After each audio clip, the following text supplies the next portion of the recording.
To adopt a mathematical existence, all of this craziness disappears. But scientists are just as stubborn and closed-minded as those that follow a mainstream religion. Reality. No. Like, science has worked within it the ability for it to be wrong. That's how it differs from religion or faith in general, is that they are obstinate in their particular faith or their religion. They won't change because it's written in their book. And if you want to think about it, religion changes one funeral at a time. Science is completely different than religion because of the fact that it allows itself to be wrong and it changes with new information.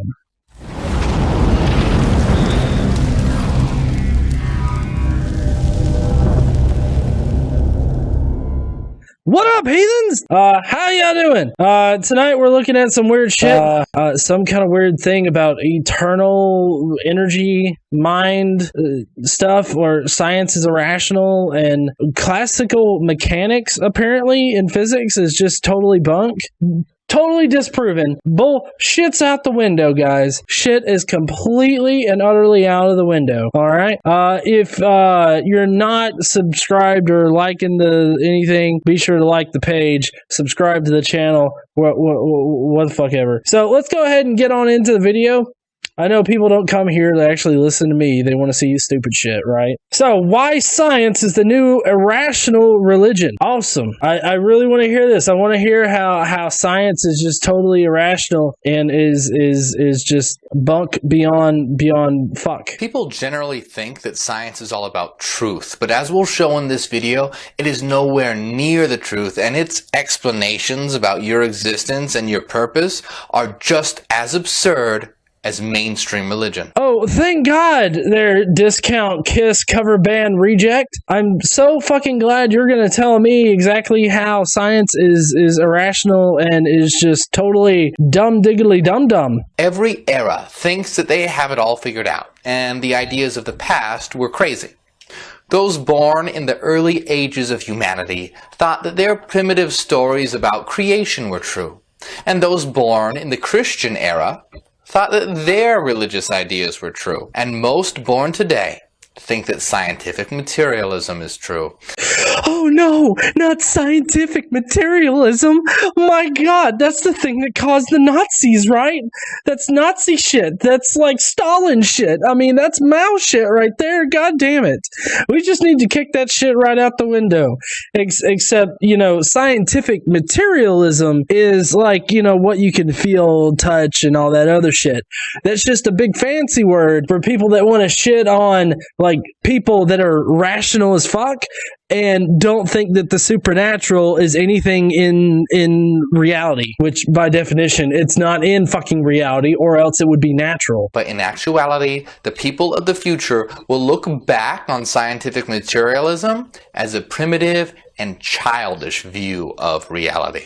Oh, I'm sure it'll be just childish as fuck, dude. Way to go. Let's see what your evidence is that it's just going to be childish as fuck. So if you are really looking for truth, then have an open mind and weigh everything we are about to say with logic and reason. Our system, Hyperianism, is mathematical, rationalist, and deductive, while science is about sense data, empiricism, and induction.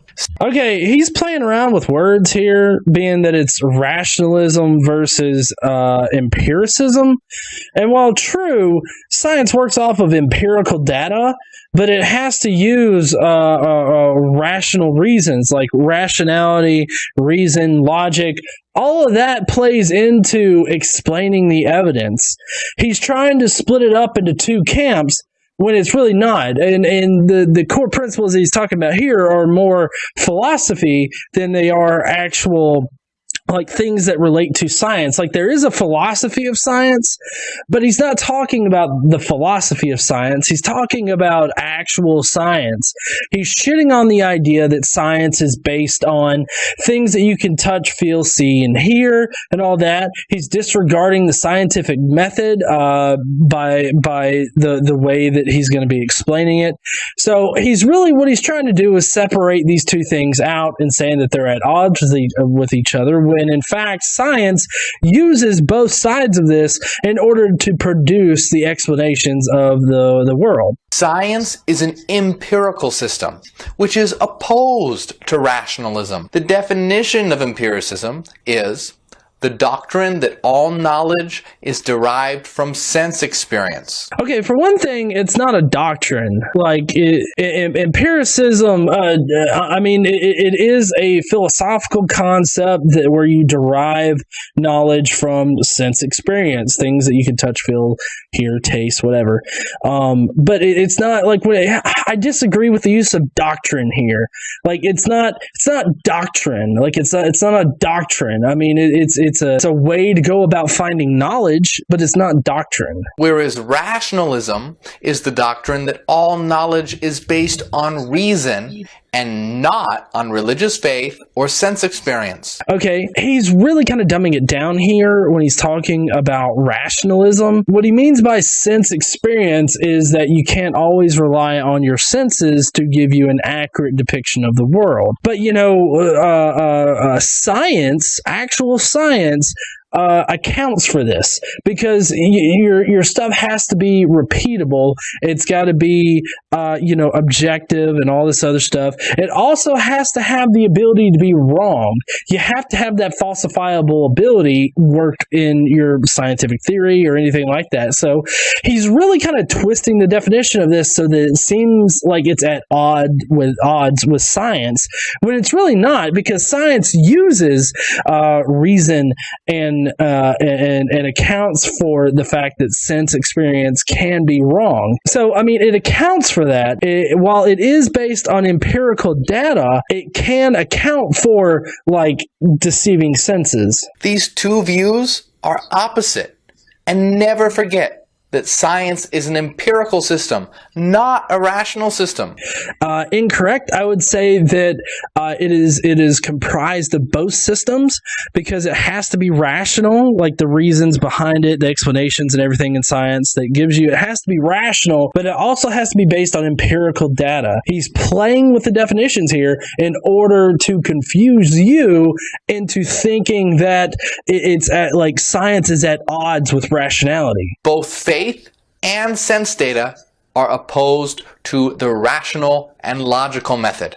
True, faith is kind of, it's at odds with logic and rationalism and all of that, but sense data is not exactly at odds with rationalism, because for the most part, our senses can be trusted to give us an accurate depiction of our world. There are instances where it cannot be, but science itself accounts for that.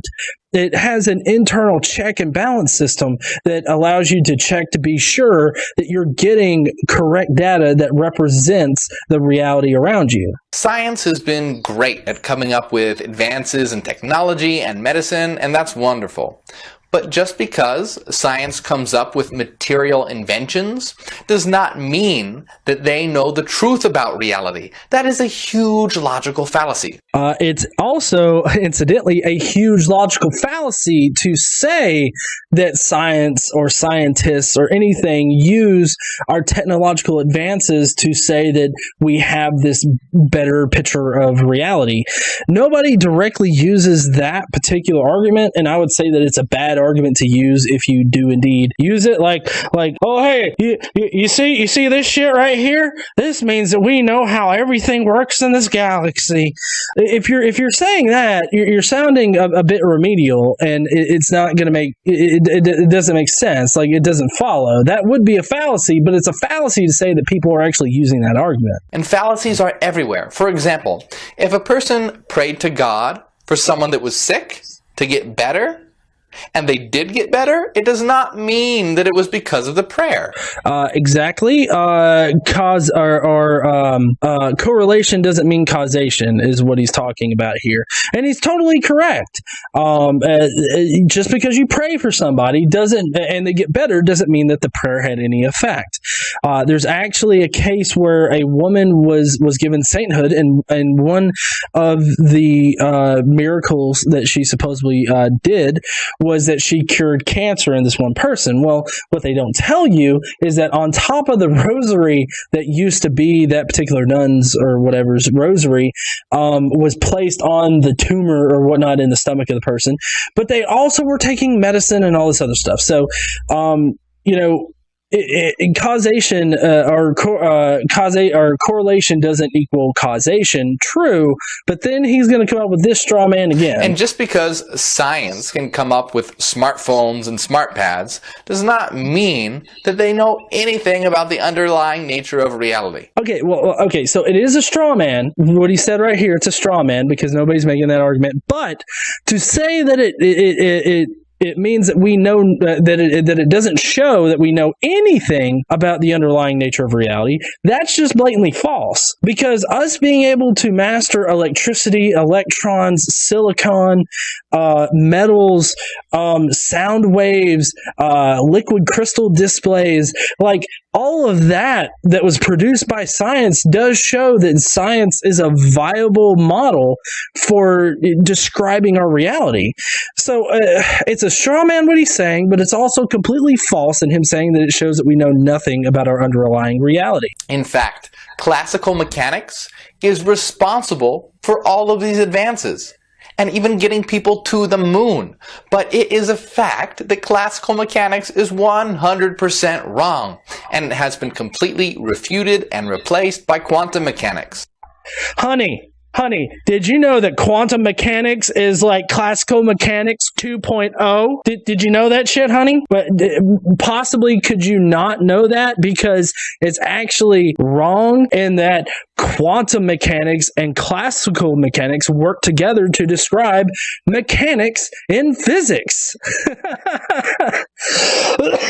I'm sorry, I was choking on all the bullshit he's laying down. It really amazes me how he cannot understand this fundamental thing about physics and mechanics, because mechanics is broken up into two separate categories: classical mechanics and quantum mechanics.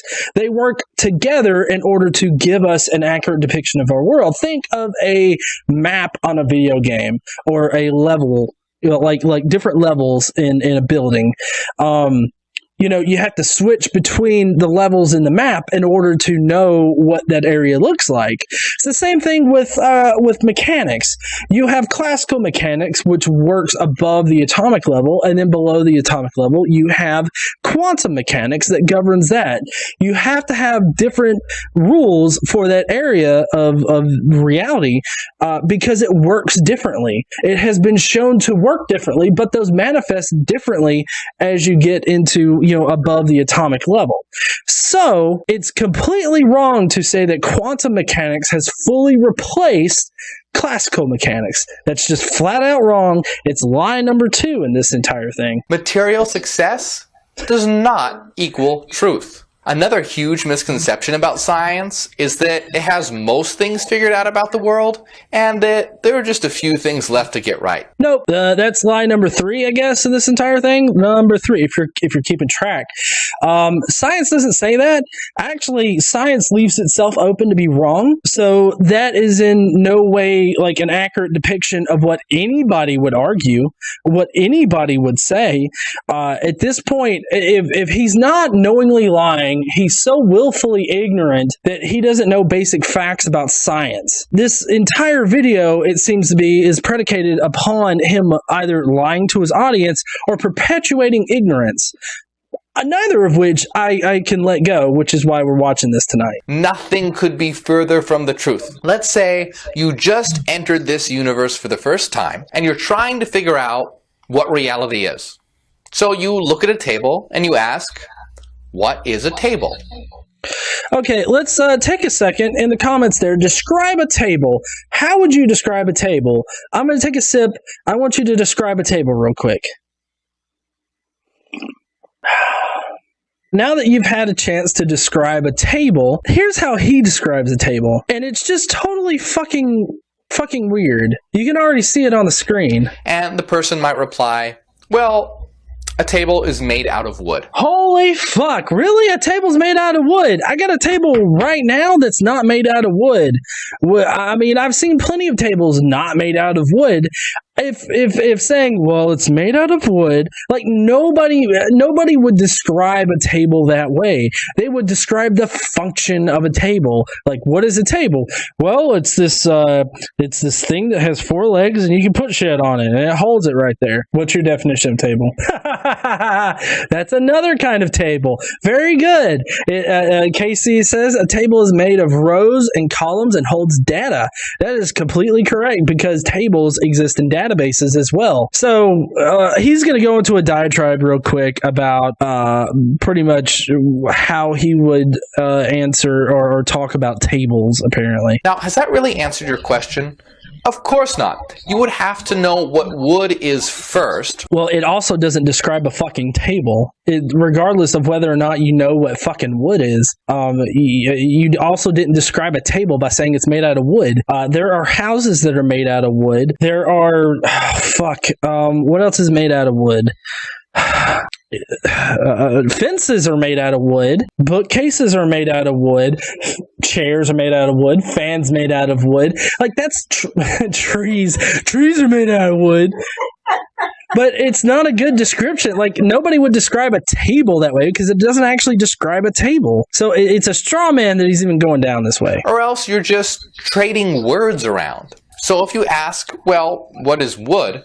Then you get the answer, well, wood is a composite of molecules. Well, no, I don't think that you would get somebody that's like, well, it's a composite of molecules. Well, no, they would be like wood, from trees outside. Like, that's the answer you would get. You wouldn't be like you wouldn't get somebody that's like, well, it's made out of these molecules. What are molecules? Molecules are composed of atoms. This is not a remedial science class. Like, every time you talk to somebody about fucking tables, do you have to go through remedial science in order to know what the fuck he's talking about? We all have a common dictionary of words that are used in a colloquial sense. So, like, table. If you wanted to say, oh, it's made out of wood, fucking everybody would know what fucking wood is. Like, you're not going to have someone that's so dumb as shit that he's like, I don't know what wood is. What's wood? Honey, what's wood? I've got no idea. Hard penis? What's penis? I'm glad that we had this conversation on wood and I was not the one to mention penis. Just saying. What are atoms? Atoms are composed of electrons, protons, and neutrons. Well, what are electrons, protons, and neutrons? I don't know. Go to a goddamn middle school science class. Jesus Christ. Well, electrons are fundamental particles, and the protons and neutrons, they're composed of fundamental particles too. Okay, so what are fundamental particles? All right, can anybody in the comments, what are neutrons and protons made out of? Boo doo doo doo doo doo doo doo. Boo doo doo doo doo doo doo. Quarks, like quantum mechanics stuff, but this is what he says. No idea. No idea. We just don't have a fucking clue. We don't have a fucking clue about these quarks and quasars, and there's upspins, downspins, and backflips and triflips and whatever the fucks. We just have no idea, guys. That's right. Fundamental particles, what they actually are, is completely and totally unknown by science. No, I don't think that it is. Like, we know, like, subatomically, like, what protons and neutrons are made out of. There's a lot of shit that makes up the underlying nature of atoms. But we know these things. It's not that we don't know them. True, we don't know everything, but we're learning shit. Everything in reality is composed of fundamental particles, yet science has not the faintest clue what they actually are. And if you can't account for what everything in the universe is made out of, you can't account for anything at all. Okay, so this is very similar to a theological argument that I hear a lot. And to put it the theological way would be to say, well, if you haven't traveled to the ends of the earth, to the ends of the universe, if you haven't traveled everywhere, then you don't know that God exists or not. This is the same thing right here. He's saying that, because you can't account for everything, then you can't account for anything at all. That is completely fallacious. Just because we don't know some things doesn't mean that we don't know anything at all. I would say, Mark, that it is a false equivalence, and there's just a ton of fallacies that's going along with it. Like, I think that you could also say that it's a composition fallacy, because he's saying that you're taking a small portion of like what we know, and then you're applying it to everything. So I think that there's multiple fallacies you could attach to this, but it's just blatantly false that what he's saying here. Max Planck, the famous physicist and who was the originator of quantum theory, said, "A new scientific truth does not triumph by convincing its opponents and making them see the light, but rather because its opponents eventually die and a new generation grows up that is familiar with it." Well, yeah, I mean, what he's saying there isn't wrong. Old ideas die because, and you know, the new ideas are perpetuated because, you know, we have a new generation that's taught with better information, though. We teach our younger generation with the most up-to-date information, while, you know, you can even see that now in society because we have evolution. There's still an evolution debate. And the more, as time goes on, more people are starting to accept it. And because of that, because we're starting to teach our kids at such a young age about evolution and how easy it is to understand, they are able to grow up and you know, not think that the earth is 6,000 years old, or not think that fucking dinosaurs walked around with cavemen and that cavemen domesticated goddamn dinosaurs. Like that's like progress. What he's describing there is progress. And yeah, people hold on to what they know. So I don't see how he can use this to say that science is irrational, or even use this to denigrate science at all. Science progresses one funeral at a time. The Copenhagen interpretation. That's savage when you think about it, isn't it? Like, that's some savage shit coming out of Planck. Like, scientific progress happens one funeral at a time. Like, you hear that in like a science class, you're like, holy fuck, I don't know if I want to learn new science. God damn it. Interpretation of quantum mechanics says that reality is collapsed into existence by an unreal, random, probabilistic wave function. That's crazy. That's just crazy, guys. It's fucking nuts. I can guarantee you right now that he is about to get way nuttier. To adopt a mathematical existence, all of this craziness disappears. But scientists are just as stubborn and closed-minded as those that follow a mainstream religion. Reality. No. Like, science has worked within it the ability for it to be wrong. That's how it differs from religion or faith in general, is that they are obstinate in their particular faith or their religion. They won't change because it's written in their book. And if you want to think about it, religion changes one funeral at a time. Science is completely different than religion because of the fact that it allows itself to be wrong and it changes with new information. Okay, wait, Casey has a joke, guys. What do you call a book club that's been stuck on the same book for thousands of years? Oh, huh? Church? Yeah, church. Oh, okay, yeah, church. I was gonna say America. Fuck yeah. No, it hasn't. But you know that would go along with the whole been stuck on one book thing, because you know the Earth's 6,000 years old and Moses founded, you know, America. It is not based on an unreal probabilistic wave function. Instead, reality is based on pure mathematical frequency. What? It's based on pure mathematical frequency? What does that even fucking mean? Like, what I mean is, how do you even relate that to reality? Like, how does this give us any kind of indicator? Like I can't, use math in order to give me vaccines. Like, math was used in the generation of vaccines and that discovery and whatnot, but it wasn't only math. Math works in tandem with science. Sine and cosine waves generated by the Euler formula, the soul equation. Honey, we found the equation for the soul. It's the Euler formula. E to the ix equals cosine x plus I sine x. That's the soul. Did you know that? If we ripped you open right now and looked at your heart, that would be carved on it. because God shit, I don't do the maths. Whose interactions give rise to the space-time dimension and what humanity calls physical reality. Okay, so math gives rise to it. Like, I don't understand how math gives rise to it. Like, math is kind of a human construct, and that's how we represent those particular natural things that we find in the world. So I don't know how math can really give rise to the universe. Do you guys know what he's talking about here? Well, I mean, if he's talking about math being a universal language of a sort, I would agree that math is a universal language, because math, like the way that we use math and we understand math, is just our representation of those particular natural processes, or those natural things that occur. But I don't see how math can give us a soul, or how math can generate reality. I mean, I think math is a way for us to understand reality and how it works.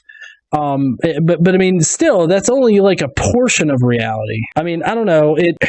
Maybe I'm just not understanding it. What? Oh, Matt, that's right. The Matrix. We're all plugged into the Matrix. I got to get that one card to make me learn shit. Hyperianism rejects scientific materialism and instead supports scientific rationalism. It is a system based on a complete and consistent mathematical reality. Okay, so now he's talking about scientific rationalism. So basically, he's broken science up into science, or scientific empiricism, and scientific rationalism. And he's somehow breaking it up and separating science out. Like, if you're going to have scientific rationalism and scientific empiricism, I mean, that just kind of seems to me like science is comprised of both of those things, and it uses both of those things in tandem, kind of like classical mechanics and quantum mechanics. But he's wanting to confuse it because everybody knows the buzzword science, and they don't think that, about, oh, this is scientific rationalism. This is so much better than that old 1.0 version of science. That supports a mental existence outside of space-time.